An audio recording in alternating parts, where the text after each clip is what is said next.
Baik, selamat pagi semuanya. Hari ini kita lanjut ke topik ilmu alamnya dasar kaitannya dengan bumi sebagai biosfer. Bumi yang dimaksud di sini adalah bumi yang kita tinggali pada saat ini. Nah, kita mulai dari konsep bumi. Nah, konsep bumi tentang mengalami perkembangan dimulai dari anggapan bahwa bumi itu datar, bulat, atau elips. Sekarang itu trennya ada sekelompok orang penganut paham bumi datar. Kalau kalau mengikuti perkembangan, pahamnya begitu. Untuk merespon paham bumi bulat atau elips gitu ya. Nah, itu yang terjadi pada saat ini. Nah, biosfer secara etimologi terdiri atas dua kata, bios dan sfera. Artinya lapisan kehidupan dan artinya tempat hidup makhluk hidup, air, udara, dan tanah. Kenapa muncul air, udara, dan tanah? Karena makhluk hidup tidak bisa hidup tanpa adanya makhluk tak hidup. Itulah air, udara, tanah, batu, dan sebagainya. Nah, itulah yang dikatakan dengan konsep biosfer. Nah, oke, baik, lanjut. Nah, bagaimana susunan bagian dalam bumi? Nah, kalau diiris, kira-kira ini diiris ya. Susunan bagian dalam tubuh bumi, kalau kita sebut dia itu tubuh, itu ada intinya. Ini yang ini. Nah, ini inti ya. Yang paling luar, yang paling atas itu, yang paling dalam itu namanya inti, yang paling terluar itu namanya atmosfer. Nih, yang biru-biru ini.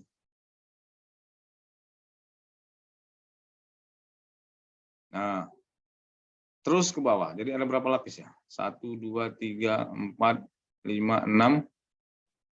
6 ya? Harusnya 7. Karena ada 7 lapisan bumi, ada 7 lapisan langit. Kan gitu.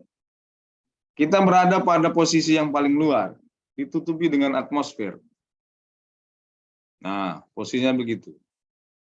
Ada mantel dan seterusnya. Ini bagian intinya. Nah, kalau melihat dari gambaran cukup panas. Oke, ini secara kalau bumi diiris. Inilah susunan bagian dalam tubuh bumi. Nah, kemudian ada namanya sistem penyangga kehidupan. Meliputi hidrosfer, atmosfer, litosfer, dan biosfer yang saling berkaitan demi terciptanya kehidupan. Jadi, kehidupan itu ada kaitannya dengan sistem penyangga kehidupan yang meliputi dengan hidrosfer,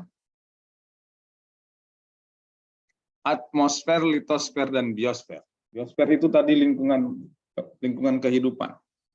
Kita berada di posisi biosfer. Kita mulai dari di hidrosfer. Hidrosfer itu 70% permukaan bumi, mencapai 70% permukaan bumi.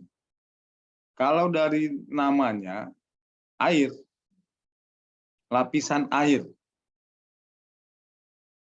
Nah, 70% permukaan bumi terdiri atas lapisan air. Kalau nggak percaya nanti ukur luas lautan ditambah luas sungai, sungai, danau, dan sebagainya. Kolam nggak usah ikut. Nah, jadi 70% permukaan bumi ini terdiri atas air. Nah, oke. Cahaya matahari yang datang mampu menguapkan air sehingga lapisan ini mampu meredam teriknya matahari. Nanti akhirnya muncul yang kita sebut dengan siklus air. Siklus air itu ujungnya hujan. Jadi air menguap karena ada cahaya matahari, kemudian membentuk awan, awan terus mengalami perbanyakan, kemudian turunlah hujan.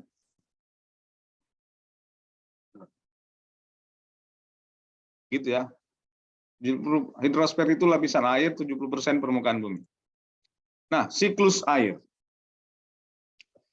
Jumlah air dunia diperkirakan tersusun dari 97,5% air asin, 1,75% es, 0,73% air tanah danau sungai, 0,001% uap air. Artinya bahwa air terbanyak di permukaan bumi ini adalah berada di lautan.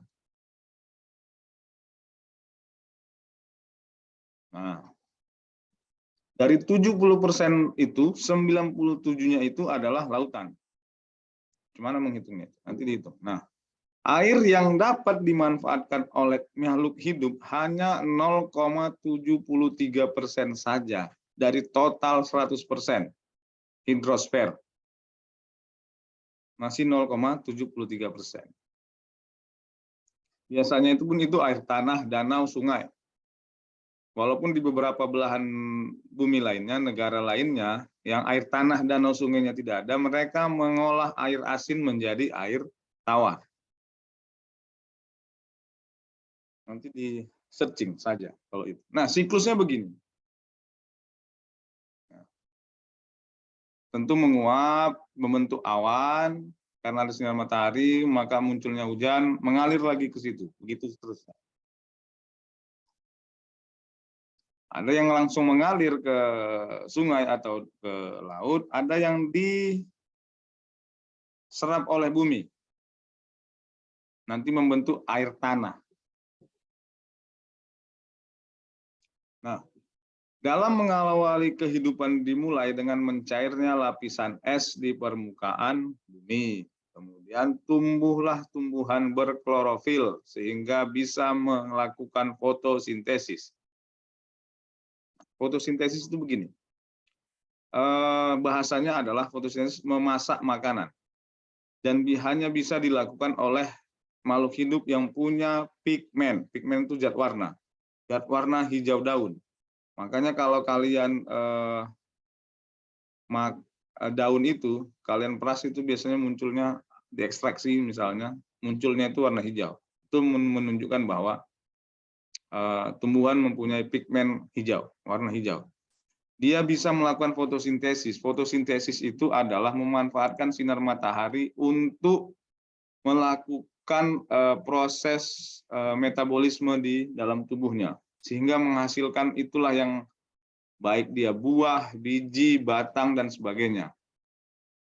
Itu fotosintesis. Yang nantinya tanaman itu menjadi makanan bagi makhluk hidup lain. Makanya tumbuhan itu disebut sebagai makhluk yang bisa yang bisa menghasilkan makanan sendiri. Kalau kita kan enggak, kita mengolah makanan dari bahan-bahan yang ada. Kalau tumbuhan tidak, dia bisa menghasilkan sendiri dengan bantuan sinar matahari. Nah, pengaruh fotosintesis terhadap keadaan atmosfer berkurangnya CO2. Kenapa berkurang CO2? Karena ketika melakukan fotosintesis, tumbuhan itu nanti ada namanya menghasilkan O2. CO2 diserap, ini maksudnya, ini reaksinya. CO2 diserap, ditambah dengan air, kemudian disinari sinar matahari, menghasilkan karbohidrat. Ini karbohidrat. Dan oksigen. Makanya tumbuhan bisa menghasilkan oksigen karena adanya sinar matahari dengan melakukan fotosintesis. Dari mana dia bisa menyerap CO2? Karena dia karena membutuhkan CO2 untuk melakukan fotosintesis, menghasilkan oksigen. Makanya berkurang CO2 karena adanya tanaman bisa menghasilkan oksigen, tanaman yang berfotosintesis. Maka kalau dikurangi tanaman, maka CO2 akan mengalami peningkatan, O2 mengalami penurunan. Karena tidak ada yang memanfaatkan CO2 untuk menghasilkan O2. Itu yang terjadi kalau tanaman dikurangi atau tumbuhan dikurangi. Kedua, meningkatnya O2. Oke, ini sejalan. Nah, yang ketiga, meningkatnya O2 sekaligus membentuk lapisan ozon melindungi bumi dari sengatan matahari bergelombang pendek yang mematikan makhluk hidup. Ini yang kita sebut lapisan ozon, lubang ozon menipis, nah, gitu dia.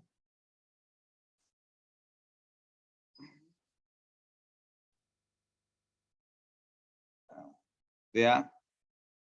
Kalau O2 meningkat, lapisan O3 meningkat juga, sehingga kita terlindungi dari sinar UV sengatan matahari. Sekarang posisinya, lapisan ozon itu menipis, maka sinar matahari UV itu lebih menyengat dari yang tahun-tahun, puluh tahun sebelumnya, dibanding dengan dengan tanaman yang masih banyak. Sekarang itu matahari lebih menyengat. Dan apa efeknya? Memunculkan berbagai penyakit kulit. Penyakit kulit ya. Sinar ultraviolet itu bisa merangsang penyakit kulit. Oke, itu yang akan terjadi. Analisisnya begitu. Apa yang terjadi kalau pohon berkurang? Maka fotosintesis tidak berlangsung, akibatnya CO2 meningkat, O2 menipis. Yang terjadi kalau O2 menipis, maka lapisan ozon juga menipis, maka akan terjadi setelahnya adalah ya menuju kepunahan nanti manusia pada akhirnya. Nah, tidak ada kehidupan bebas dari kebutuhan air, ini sudah pasti. Nah, ini apa ini? Oke, ini yang O2 dan ozon tadi, O3. Kira-kira begini. Nah, kemudian ada atmosfer, lapisan kedua ya. Tadi hidrosfer, ini atmosfer. Atmosfer itu, bumi dikelilingi udara yang disebut dengan atmosfer. Di atas kita itu, yang seolah-olah kita melihat warna biru itu, langit itu yang mengelilingi kita yang disebut dengan atmosfer. Sifatnya itu tidak berbau, tidak berasa, tidak berwarna, tidak dapat dirasakan kecuali bergerak, dapat memuai, dan seterusnya. Karena mengandung uap air dan gas. Nah, peranan udara. Dibutuhkan makhluk hidup karena mengandung N dan O2. N ini dibutuhkan oleh beberapa golongan makhluk hidup lain untuk kehidupannya. Kemudian yang kedua, sebagai filter radiasi elektromagnetik dan matahari. Itu atmosfer. Kalau nggak ada atmosfer, silahkan dibayangkan apa yang terjadi karena tidak ada filter radiasi. Sedangkan kita saja, HP itu aja dibuat anti radiasi. Ini bayangkan kalau atmosfer tidak ada, radiasi yang dimunculkan oleh gelombang elektromagnetik dan matahari. Kemudian sebagai stabilisator suhu dan sebagai filter benda luar angkasa. Makanya kalau meteor itu menembus atmosfer itu dia meledak. Kalau sudah meledak dia akan menimbulkan pecahan-pecahan kecil yang kalau jatuh ke bumi mungkin tidak terlalu bahaya dibanding dengan tidak ada pelindung yang tadi itu. Dia sebesar berapa apa gitu ya, masuk ke bumi segitu juga gitu. Bayangkan itu terjadi. Kalau tidak ada filter benda luar angkasa. Nah, komponen gas pada atmosfer dapat dibedakan menjadi gas permanen dan gas variabel. Gas permanen itu nitrogen, oksigen. Nah, yang kita hirup ini sebenarnya bukan hanya oksigen yang kita hirup, bahkan CO2 mungkin juga kita ikut hirup. Bahkan nitrogen juga kita hirup. Tapi nitrogen itu jauh lebih besar komposisinya dibanding dengan oksigen. Kemudian gas variabel uap air, CO2, O3, SO2, dan NO2 itu kisaran 0 sampai 0,07%. Bayangkan kalau SO2 dan NO2 itu jauh di atas 1% saja, mungkin kita mengalami kesulitan. Nah, urutannya begini. Troposfer, stratosfer, mesosfer. Ini mataharinya. Kita di sini atmosfer. Nah, Anda di mana di bagian belahan bumi ini silakan cari sendiri. Lapisan penyusun atmosfer itu ada eksosfer, termosfer, mesosfer, stratosfer, dan troposfer. Ini jaraknya. Oke, itu penyusun lapisan atmosfer. Kira-kira ilustrasinya begini. Nah, kita kan posisinya di sini. Nah, ini ya, di permukaan. Oke, yang di dalamnya itu bagai aktivitas muncul. Nah, di atasnya itu muncullah yang berbagai siklus. Ada siklus karbon, ada siklus air, ada siklus nitrogen. Nah, yang semua siklus ini berjalan dengan jalurnya masing-masing yang hasil-hasil dari siklus ini dibutuhkan oleh makhluk di bumi. Nah, siklus O2 tadi sudah ya, dengan fotosintesis. Siklus nitrogen dengan bakteri biasanya. Siklus air juga. Nah, oke, kalau tidak berjalan siklus ini, maka kehidupan yang di sini bisa mengalami gangguan. Nah, Anda bayangkan kalau siklus air tidak berjalan, maka hujan tidak akan pernah turun. Sedangkan hujan sampai 1 minggu aja kita kebingungan, ya kan? Apalagi tidak hujan-hujan karena tidak siklus air tidak berjalan. Nah, bagaimana kita memandang bumi? Konsep dari biosfer adalah suatu kesatuan yang mengatur diri sendiri dan mampu mempertahankan kondisi bumi dengan mengendalikan lingkungan kimiawi dan fisik. Jadi bumi itu adalah super ekosistem. Nah, di mana banyak proses dan umpan balik saling berinteraksi. Nah, keseimbangan yang diperlukan ketika menjalankan kehidupan di bumi. Kemudian bumi sebagai pesawat ruang angkasa, ini ilustrasi saja sebenarnya ya, karena nanti di dalam bumi itu ada penduduk, pencemaran, dan sebagainya. Nah, tantangan bagaimana? Menjaga lingkungan kita agar dapat terus menyediakan sumber daya yang dibutuhkan, dan kedua, menjaga lingkungan kita agar berada dalam kondisi yang diperlukan. Itu tantangan. Nah, ini beberapa sudah dilakukan, bagaimana para ahli membuat membuat sistem kebumian sendiri gitu. Nah, tapi gagal. Kemudian mensimulasikan bumi dengan baik dan tidak dapat mempertahankan kondisinya. Percobaan bertahan kurang dari 2 tahun karena butuh energi yang besar. Oke, itu dengan yang terjadi kalau bumi mengalami gangguan karena nanti siklus yang di sini tidak akan terjadi. Nah, sekarang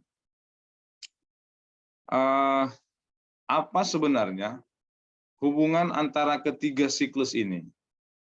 Siklus karbon, siklus air, dan siklus nitrogen dalam kehidupan manusia lah, kalau boleh kita katakan.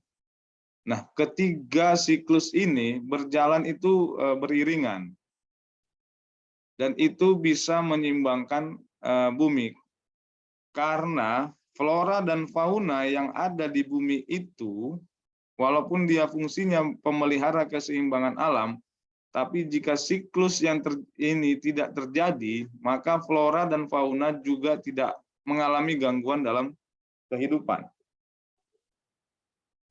Air tidak ada misalnya, karena siklus air tidak berjalan. CO2 menumpuk, O2 berkurang karena tumbuhan berkurang. Kemudian NH3 tidak mengalami siklus dan menumpuk di alam, maka terjadi keracunan. Nah, maka pemelihara keseimbangan di bumi itu wajib dilakukan agar ketiga siklus ini berjalan dengan mestinya. Itulah yang kita sebut dengan misalnya mengurangi penebangan pohon dan sebagainya. Karena itu menjaga keseimbangan alam termasuk di bumi. Nah, tadi disebutkan bahwa air itu air es itu 1,75% komposisinya. Bayangkan sekarang terjadi pemanasan global. yang menurut beberapa penelitian menyatakan bahwa jumlah es di kutub selatan dan di kutub utara mengalami penurunan, artinya mencair. Kalau dia sudah mencair, maka akan meningkatkan volume air di lautan. Ketika volume air di lautan meningkat, maka terjadi kenaikan muka air laut. Maka ada beberapa pulau yang tenggelam. Kan gitu ilustrasinya. Ada beberapa pulau yang tenggelam karena kenaikan muka air laut diakibatkan karena meningkatnya volume air laut, karena diakibatkan terjadinya pencairan es di kutub.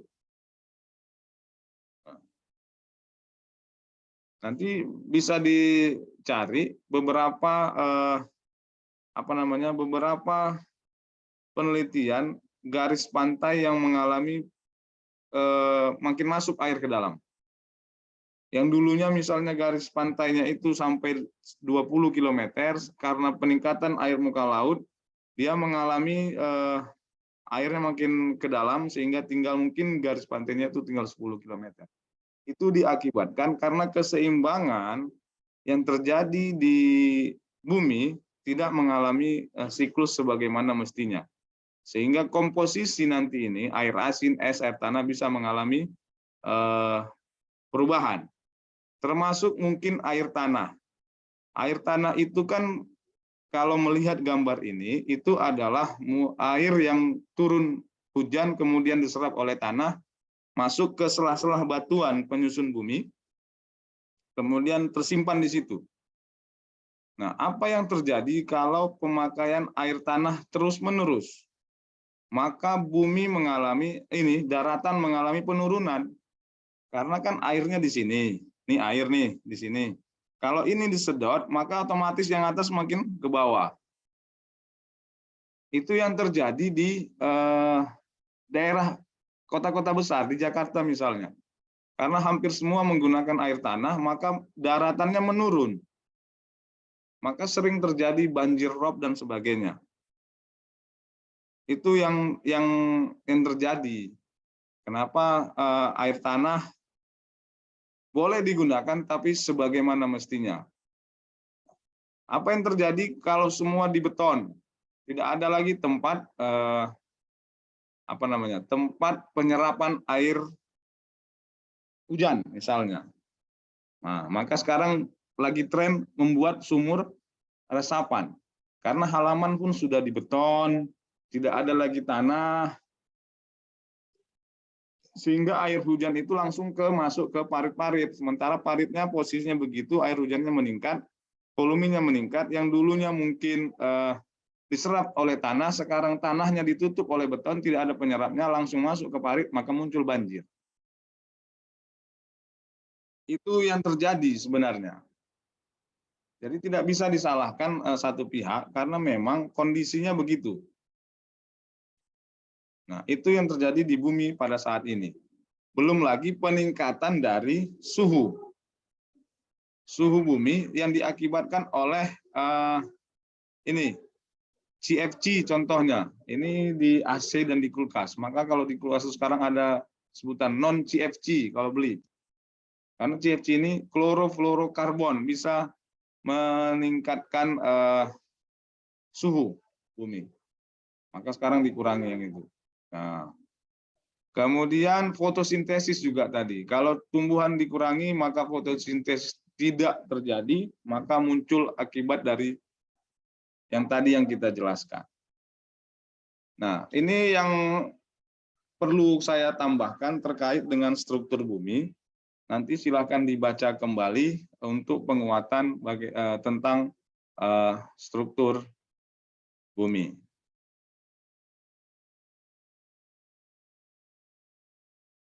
Baik, itu mungkin yang bisa